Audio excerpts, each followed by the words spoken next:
Okay, I believe we're up and running here. So let's get this party started in 5, 4, 3, 2. Hi, everybody. This is Patrick. It is November 1st. I am exactly 1 week from the last weekly show. So this is like the first time in a long time that I've actually put out my weekly show on a weekly schedule. So we're only at episode 4, and I'm going to count my milestones as I get them here. And let's also put myself on the camera. How's everybody doing? Thank you for watching. And today I'm going to be talking about last week there were, doesn't always happen this way, but last week there were 2 press conferences, one from Microsoft and then another one the next day from Apple. And both of them were conferences talking about new products they were rolling out. And, I haven't used a Windows device as my main device. I haven't used a Windows device in years. I mean, it's got to be at least a decade as having a primary Windows device. And I think the last time I had one, it was at a company I was working for, and that was just what you had to have on your desktop. But I, for the most part, always used Macs and just for a lot of the companies I've worked for, I can just run circles around people on Windows devices using my Mac. I can just, because I'm here to get stuff done, and that's what I get stuff done with. And I outperform a lot of people on Windows by just how much I'm efficient and proficient in the Macintosh platform.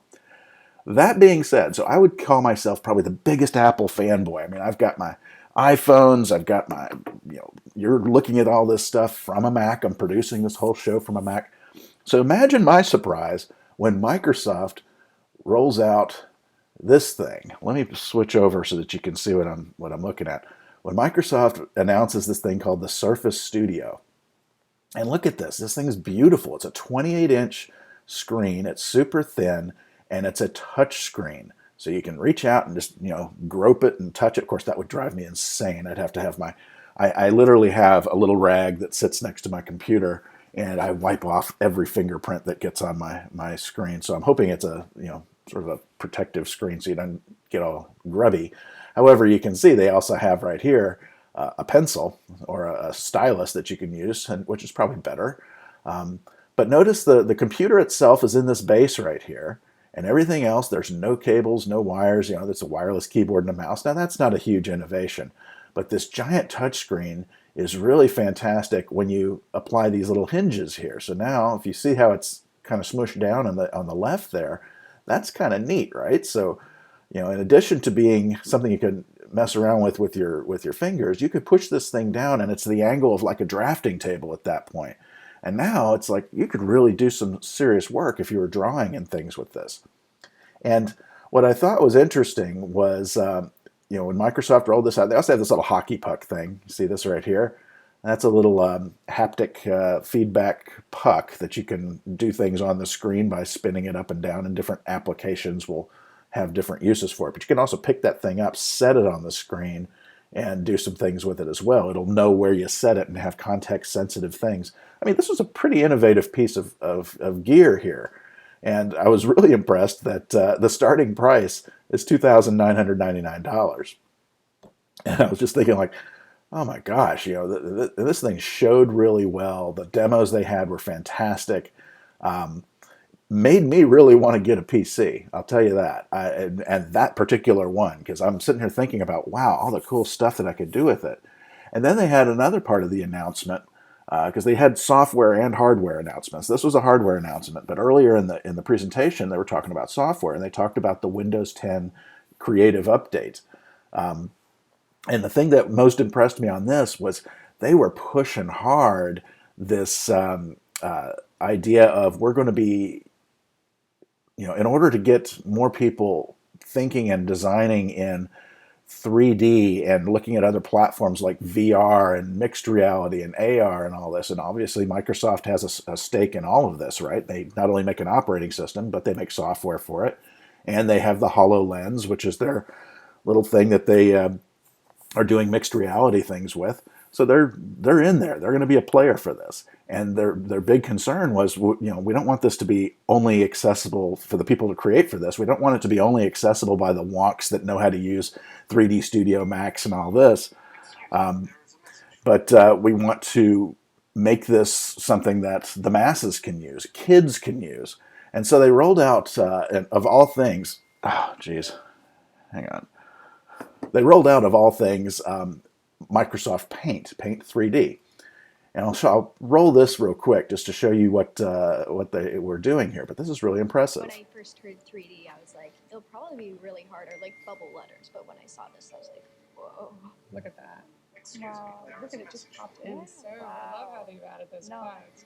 We think that if we can enable the creation of 3D content easily for people, that we can unlock a whole new ability for the way that they can create and for the way that they can learn new things.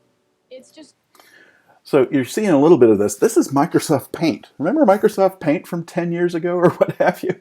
Or not even 10. It's been around for 30 years or something. But they've totally rigged up Microsoft Paint to be a really easy to use 3D content creation tool. It still does the stuff Microsoft Paint does, but you'll notice they're using the stylus here. They're using the pen, and this is a Surface Pro tablet here. But imagine that thing on that big 28-inch, this big, beautiful thing. And just, you can draw something. They showed an example. She drew a cloud and then hit the 3D button, and the cloud just extruded, and there you go. It was 3D, and you can place that and size it and move it around. Just things that normal people would normally not know how to do without having a lot of chops in a 3D program. They boiled it down and have kids making 3D spaces. Really, really cool. So those are the two big things that I thought were really neat in the Microsoft demo. They did show, they took a video, kind of like 123D that Autodesk puts out, where you take your camera and you shoot pictures of an object. This one, they just shot video of an object, and it scanned an object in 3D, brought it into Paint, messed around with it a little bit, spit it out onto the Microsoft HoloLens platform. So a guy with a HoloLens came out and could see this 3D object scene that she's created. And then you could send it off to a printer and have it printed and have a physical object then that you've made. I mean, just wild stuff in the demo that it was like, that it was so easy to do that when you put these tools in the hands of normal people, you're going to see some really neat things come out of it. And I'm excited to see that. So that said, let's go and see what Apple rolls out, because it's like, wow, this was super innovative and really, a neat demonstration of powerful software being brought down to the level of normal people, and then this beautiful piece of hardware with touch screen. And I thought, wow, Apple's got to come out with, let's say, an iMac even that's a 30-inch iMac that's touch screen and has smell-o-vision or something. This is what Apple came out with. They came out with the MacBook Pro. And let me back up and give you a better image of this. Yes, a touch of genius. This is the only part of the screen that's touchable here, is this little strip. And that was their big innovation there. And this is an OLED display that is context sensitive to the whatever app you're in. But the weird thing is you'll see that it's got like little buttons like volume up and down and play and a little scrubber and this sort of thing for a video clip. But it doesn't really, that's not a problem anybody has, right? Think about that. If you're in Photoshop or what have you, it's like, okay, it's nice. You can hide the interface and just look at your image. But if you need to click something, you've got your mouse. You can just go click, and there's a button on screen. So this doesn't solve any problems. It's just another way. It's like a keyboard shortcut. It's another way of clicking something that's a user interface on the screen. If you need to click the play button, chances are you just roll over the video and the play button appears and you click it with your mouse. It doesn't solve a problem, and it doesn't make me more efficient in any way. So I didn't buy the sales pitch that they were giving on this. And further, when I looked at the tech specs for this thing, and I'm looking, here of course is the premium price for Apple products, and this is the base model. When you start loading stuff into it, it gets pretty steep pretty fast. Now, the prices that I'm looking for here, actually, let's go to the 15-inch here. So here's their prices. Sorry, yeah, they're in the $23.99 to $27.99 range. And you look at they've got the Core i7 processor, but it's kind of last year's model too, which I'm a little bit perturbed about. 512 gigs is you can get it up to 2 terabytes with an SSD. I'm scared to even put in that to see what the price is going to be. 16 gigs of memory, and then this nonsense, these 4 Thunderbolt ports. These are proprietary ports to Apple, and they took out every other port. So just even regular USB, they don't offer it in there. You can go and buy the brand new iPhone 7, right? And the charging cable that comes with it will not work on this laptop. And so it's your brand new phone and your brand new laptop. You cannot plug one into the other. You know, I think Steve Jobs has to just be, rolling in his grave and ready to smack somebody, because this is not innovation, Apple. This is, as they call it, courage, right? Why did we get rid of all the ports? Because courage, that's why. Now, people need ports because people have devices other than the ones that you want to sell me. Let me give you an example now. And this is the base price, $27.99 here for a decent laptop here. Let's go look at this gaming laptop, $17.99. It's got the latest i7, Core i7 chipset in it. It's got a 4K touchscreen, so that laptop didn't have a touchscreen. 16 gigs of memory. You can upgrade to a 1 terabyte hard drive. It's got a real graphics card in it, the NVIDIA GeForce GTX. And it's just an all-around better computer. Look at the ports on the side of this thing. It's got real USB ports. It's got several of them. It's got SD card ports. It's got an Ethernet port. I mean, it's got things that people actually would use on it. And, still cheaper than the Apple product. So the long and the short of it with this particular video is, wow. And let me get on the webcam here. Wow, I think Microsoft outdid Apple on every turn in this product release. Apple just did not have, if I was somebody at Apple, I would have rescheduled this product announcement, because they did not come prepared for what Microsoft released the day before.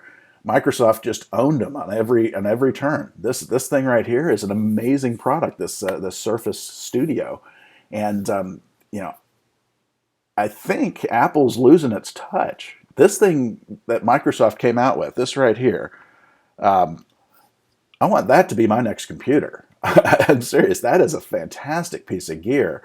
And the price is right, and it's a beautiful piece of hardware, and I can think of all sorts of things I want to do with it, and problems that it solves for me, and things like that, where I just don't have that feeling about anything that Apple announced. I'm not that excited about anything. So that's my thoughts on that. I'd really like to hear yours. If you have some comments, leave them below.